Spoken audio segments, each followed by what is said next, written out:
Gagawa ako ng mashed potato. First time kong gumawa ng ganito. Tinuruan ako ng kasama ko. So, nilaga ko na pala, tas ngayon dinurog ko na siya. Hindi ka nag-abroad, hindi mo matutunan to. Diba? Kung hindi lang ito mainit, wala na. Ikaw-kaw na rin ako.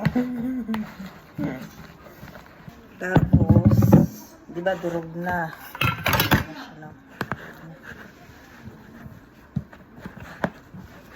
Ay, hindi pa pala durog. Durog na. Durog na ha. Pagkatapos niyan is haluan siya ng bye! Sarapan mo yan ha? Haluan siya ng mozzarella. Kaya nga pinapraktisan ko na nga ito. Tinulo na ba kami para itutulong mo na sa kasapakan? Kaya nga.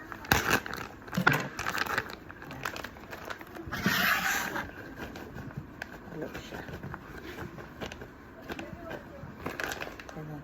Nasa chance na lang ito. Kung ito hanggang tama na ba ito? Ganun kadami. Tapos may cheese. Saluan siya ng cheese. Ito siya, cheddar cheese. Saluan siya. So, yung cheese pala dito nila guys, nakaganyan na. So, marami na siya. Sa isang ganito, 10 piraso na siya. Ayun na. So, ganito lang pala pag ito. Tapos,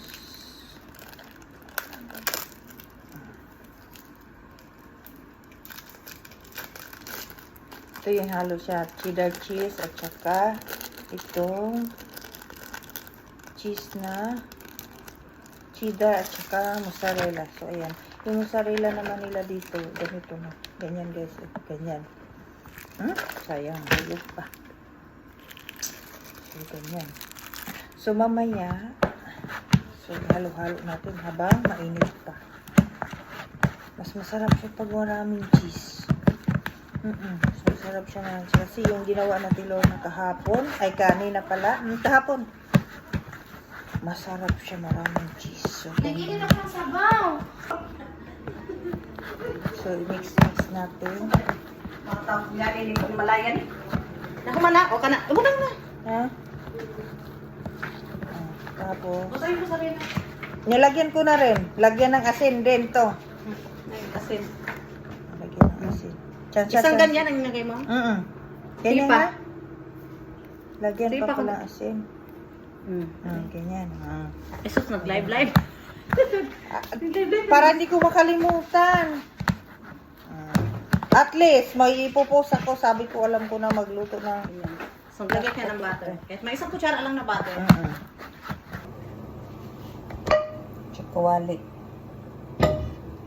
Kasi, ano siya, lulutuin siya ulit. Yan. Tapos,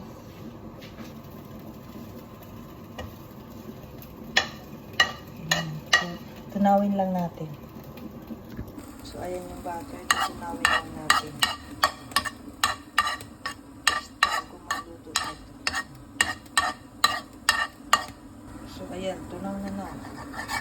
Saka natin ilagay yung ating. So, dahil tunaw na, lalagay na natin ito. Ayan siya. Ayan. Pasensya na guys ha, medyo malayo yung video ko, so walang mag-video sa akin. So mix lang natin hanggang matunaw yung cheese na hinalo natin. Sana masarap yung bawa. So 2 minutes lang, ayan, luto na. Ayan, ganyan na siya.